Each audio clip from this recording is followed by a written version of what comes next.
ఎలాంటి ఆశలు పెట్టుకున్నాను, ఎలాంటి కలలు కన్నాను. చివరికి ఇలా చూడడానికే నేను మిగిలినది. దయచేసి మీరు ఎలాంటి ఆలోచనలు పెట్టుకోకండి. మనసు బాగుంటేనే ఆరోగ్యం బాగుంటుంది. మీరు బాగా విశ్రాంతి తీసుకోండి. సరోజ, నేను గంట తర్వాత మళ్ళీ వస్తాను. Continue the same medicine. అలాగే డాక్టర్.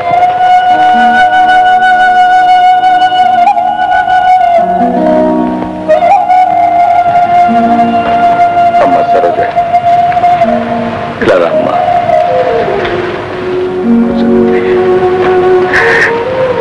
నిన్ను మళ్ళీ కళ్ళతో చూస్తాననుకోలేదమ్మా. సావలేక బ్రతుకుతున్న ఈ దౌర్భాగ్యుడికి జీవం పోయడానికి వచ్చావా తల్లి? అంత మాటనకండి బాబు గారు. మీ అందరికీ తీరిన అవమానంగా తయారయ్యాను. దేవుడి లాంటి వారు కనుకని ఇంకా మీ మనసులో నాకు స్థానం ఇచ్చారు.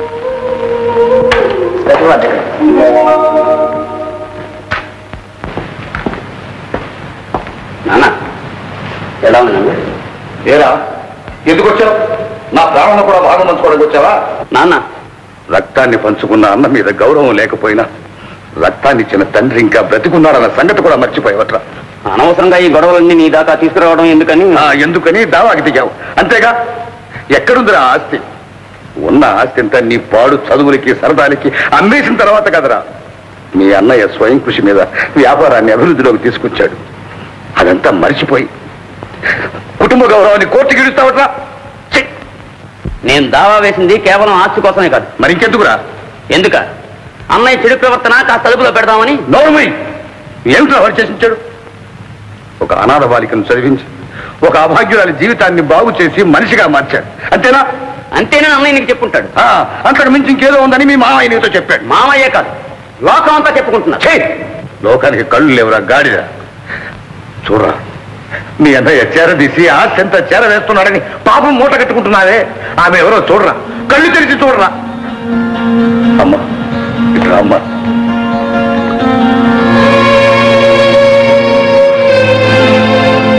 సరోజ?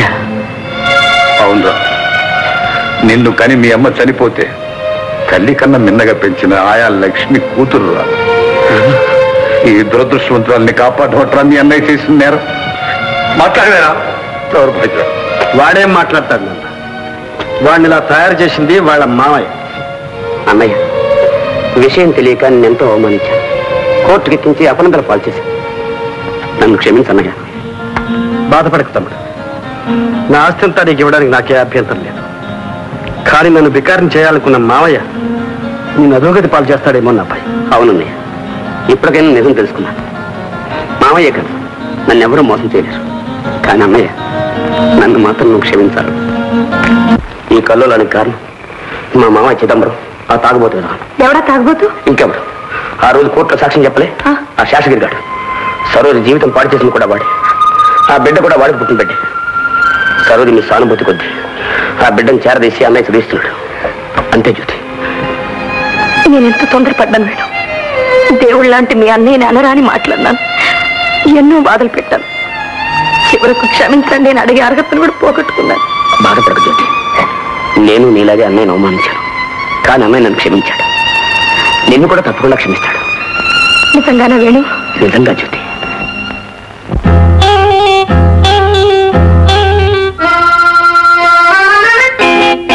తాగండిరా ఖుషీకి తాగండిరా, తాగుబోతున్నాయాళ్ళు కాకండిరా. తాగండిరా ఖుషీకి తాగండిరా, తాగుబోతున్నాయాళ్ళు కాకండిరా. ఎవడు దొరుకుతాడా అని ఎదురు చూడరా, చేరగ వచ్చిందంటే జోరు చెయ్యరా. హుషార్ హుషార్. తాగండిరా ఖుషీకి తాగండిరా, తాగుబోతున్నాయాళ్ళు కాకండిరా.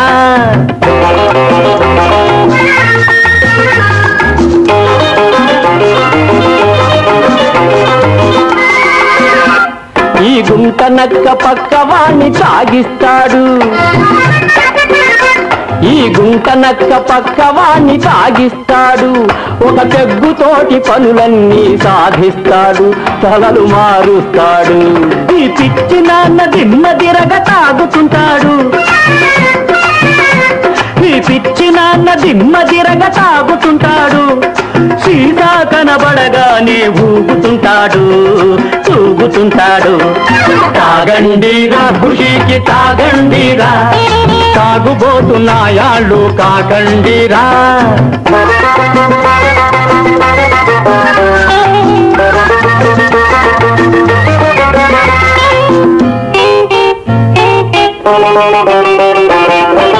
చదువు సంచాలేని చవటవై జల్సాలను మరిగున్నావు, చదువు సంచాలేని చవటవై జల్సాలను మరిగున్నావు. అయిన వాళ్లలో తగవులు పెంచి కోతులకెక్కించావు, ఉన్న మాట అన్నావురో నిన్ను మెచ్చుకోవాలిరో. ఇసుక తక్కెడా పేద తక్కెడా చదవల్లారా బాధ కండిరా. తాగండిరా ఖుషీకి తాగండిరా, తాగుబోతున్నాయాళ్ళు తాగండిరా.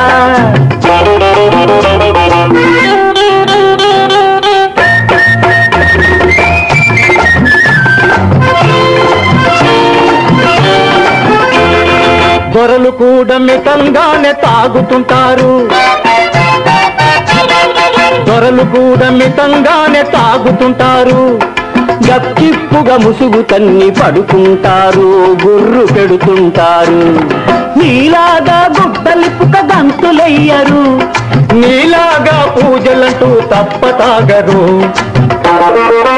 తగాద ముదురుతుందిరో తమాయించితే మంచిదిరో.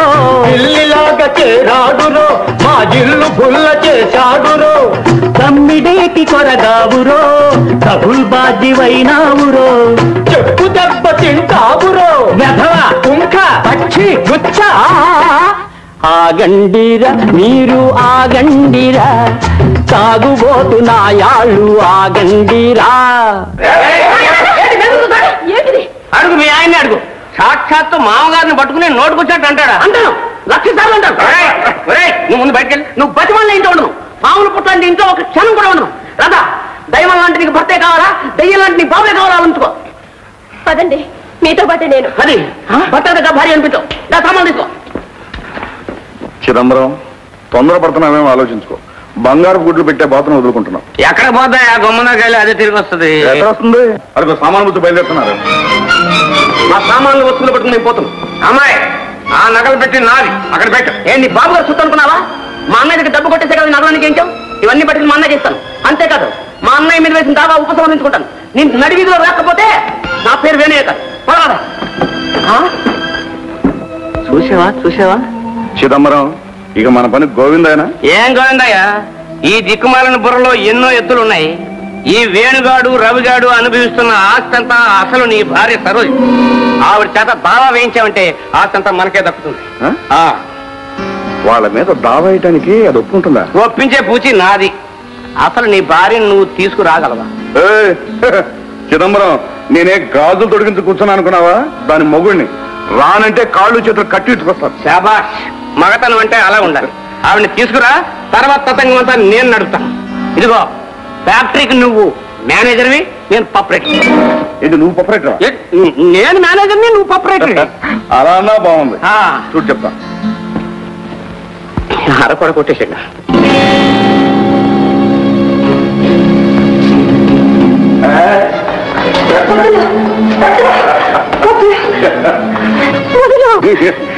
ఉపయోగం లేదని ఇన్నాళ్ళు నిన్ను వదిలిపెట్టానే, ఇవాళ అర్థమైంది నువ్వు నాకు చాలా ఉపయోగం అని. ఇక నుంచి నిన్ను నేను చచ్చిన అవదాం. ఎవరా నువ్వు? నేను మొగుండి ఎవరా నువ్వు? నా పిల్లాన్ని నేను తీసుకెళ్తుంటే నన్ను కొట్టడం బాబు గారు లేదు అమ్మగారు లేదు. రారా నీకు కూడా నాకు కావాలేంటి? సరోజ ఎక్కడికి తీసుకొస్తున్నావు? తాకట్టు పెట్టుకోవడానికి, లేకపోతే బజారు తీసుకెళ్ళి అమ్ముకోవడానికి. నీకెందుకు?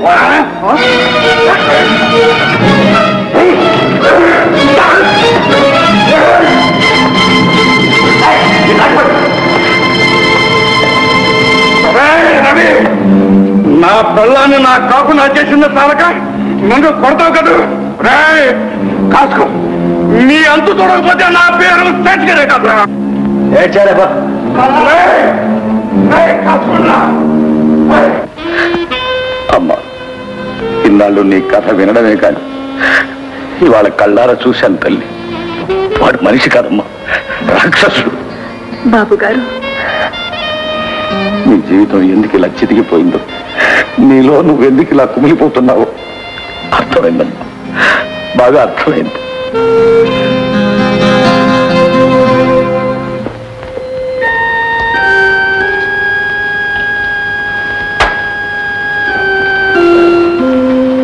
ఇంకా నిద్రపోలేదా బాబుగారు? శాశ్వతంగా నిద్రపోయే ముందు కొంచెం సేపు మెలుకుని ఉండడం చాలా ఆనందంగా ఉంటుందమ్మా. బాబుగారు, ఏమిటా మాటలు?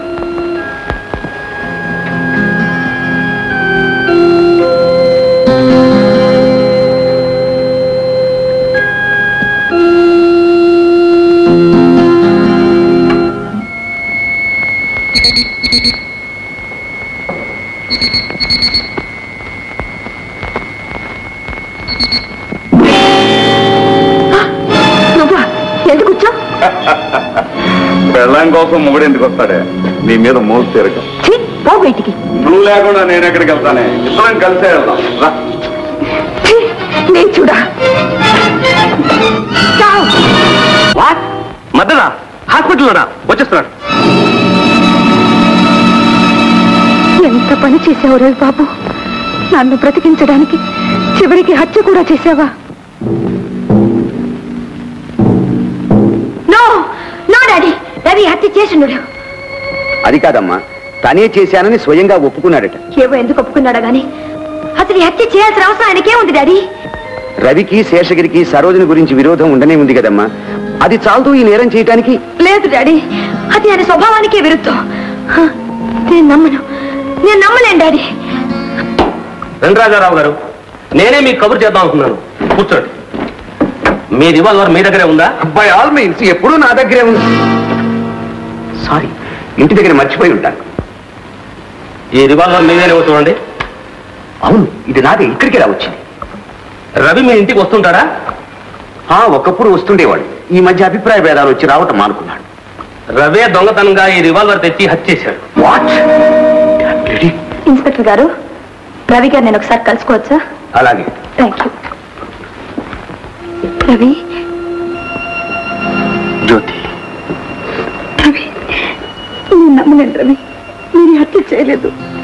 లేదు జ్యోతి, నేనే చేశాను. రవి, ఎందుకు అనవసరంగా నేరాన్ని మీపై నేర్చుకుంటున్నారు? నిజం చెప్పమంటావా? చెప్పండి.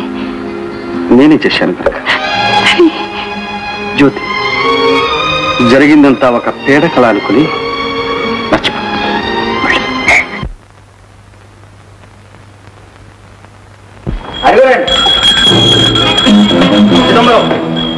తీర్థం పుచ్చుకోవడం ఆపి బయలుదేరు. ఎక్కడికండి? పోలీస్ స్టేషన్ కి. పోలీస్ స్టేషన్ నేనేం తప్పు చేశానని? శేషగిరి చనిపోయాడు తెలుసా నీకు? అందరూ అనుకుంటుంటే నేను కూడా విన్నాను. నిన్న ఇక్కడికి వచ్చాడా? వచ్చాయండి. నువ్వు బాగా తాగించావా? వాడే తాగబోదు, నేనెందుకు తాగిస్తానండి? ఎందుకో చెబుతావు గానీ నడు పోలీస్ స్టేషన్. డాక్టర్, మన పురుషోత్తానికి ఎలా ఉంది? ఏం పర్వాలేదు, కానీ మానసికంగా ఏదో ఆందోళన పడుతున్నారు. మెలకు వస్తే పిచ్చి పిచ్చిగా సంధి మాటలు మాట్లాడుతున్నారు. అందుకే కంటిన్యూస్ గా మార్క్ ఇస్తున్నాం. ఒక్కసారి నేను కలుసుకోవచ్చా? నిద్రపోతున్నారు, ఇప్పుడు ఏం కలుస్తారు? ఐసీ. యువరానా, ఒకటవ ముద్దాయి రవి శేషగిరిని తనే హత్య చేశారని ఒప్పుకుంటున్నాడే గాని ఈ హత్యకు రెండవ ముద్దాయి సరోజకు సంబంధం ఉందని మాత్రం ఒప్పుకోవడం లేదు. కనుక ముద్దాయిని విచారించడానికి అనుమతి ఇవ్వవలసిందిగా అర్జీ దాఖలు చేసుకుంటున్నాను.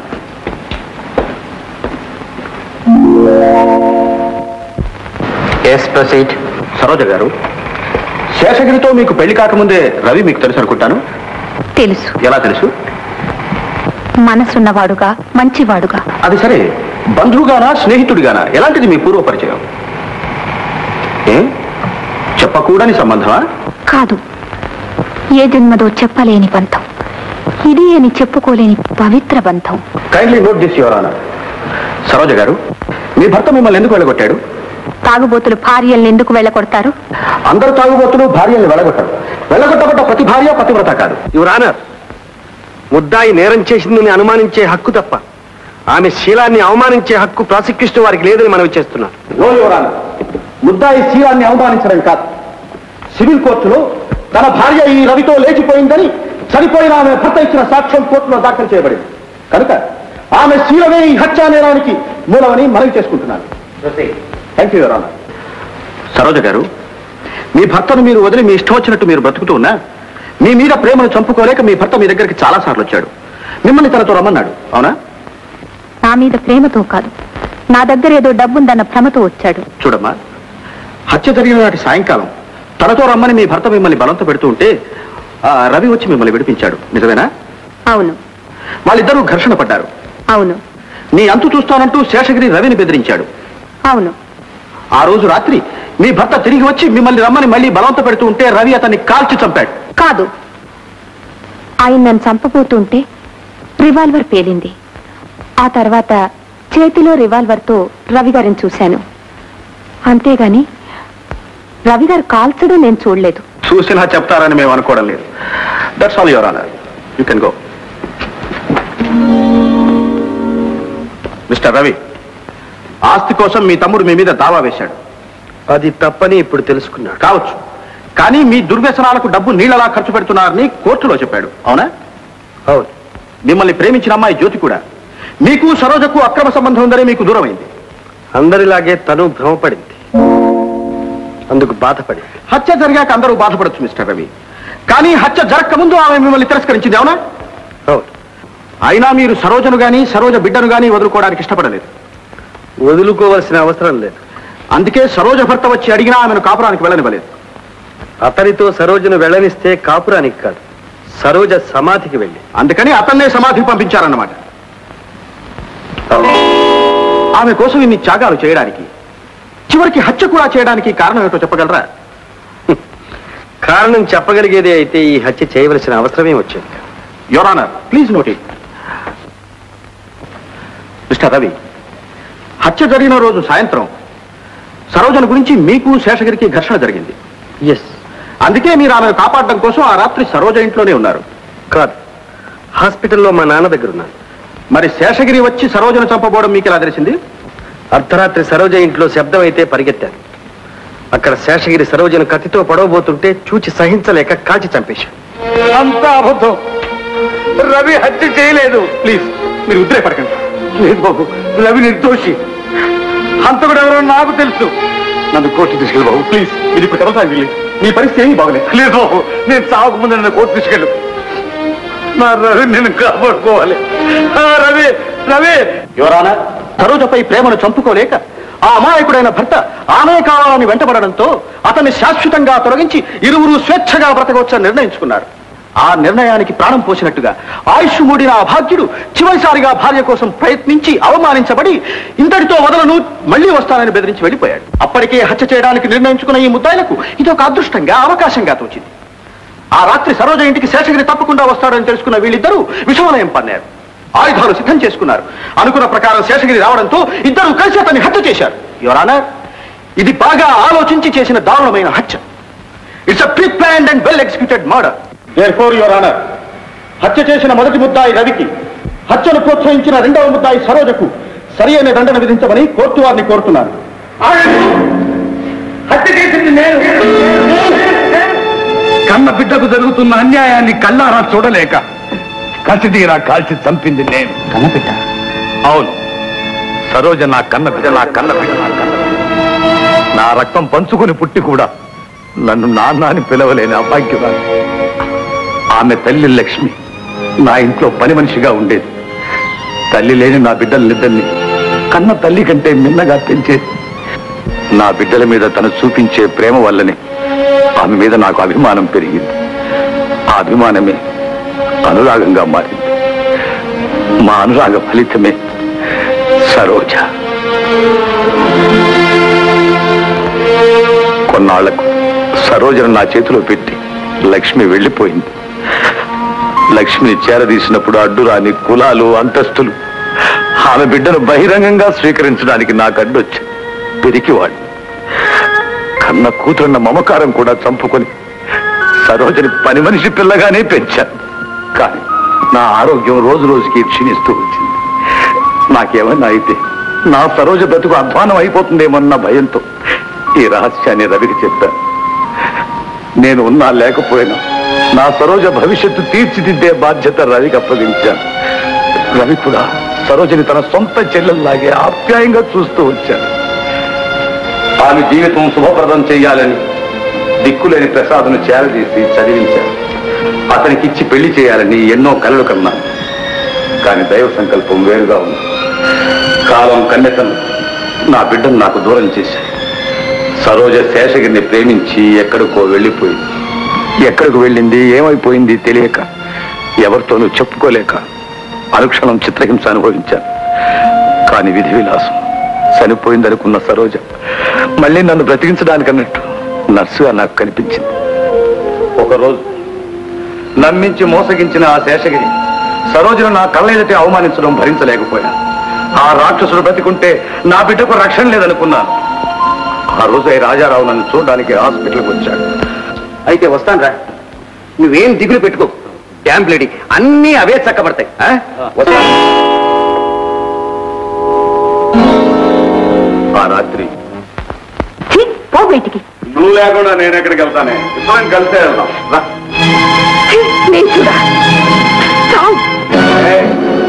మొగుడన్న మర్యాద లేకుండా రవిగారి చేత నన్ను కొట్టిస్తావు కదే. ఇప్పుడు చూస్తాను ఎవడటస్తాడో.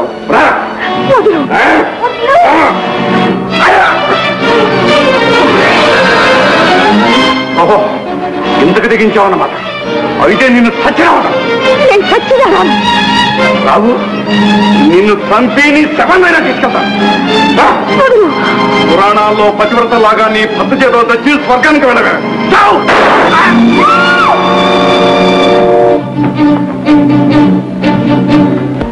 ఇది నిజం. బాబు రవి, తండ్రి చేసిన పాపాన్ని ప్రపంచానికి తెలియకుండా కాపాడాలని ఎన్నో అవమానాలు అభండాలు సహించావు. నీ బంగారు జీవితాన్ని నాశనం చేసుకున్నావు. ఇప్పుడు తండ్రి చేసిన హత్యాన్ని మీద వేసుకొని ఉరికమ్ము ఎక్కడానికి కూడా సిద్ధపడుతున్నావు. నీ రుణం నేను ఈ జన్మలో తీర్చుకోలేను నాయన. నన్ను ఆ భగవంతుడు కూడా క్షమించు. అంత మాట అనుకున్నా. అమ్మ సరోజ, ఈ రహస్యాన్ని నా గుండెల్లోనే దాచుకున్న తిరిగి వాడిని ఒక్కసారి క్షమించాను. చాలమ్మా, ఆ పిలుపు చాలు తల్లి. నీ చేత నాన్నని పిలిపించుకోవడానికే కావాలి. ఇంతకాలం బ్రతికున్నానమ్మా.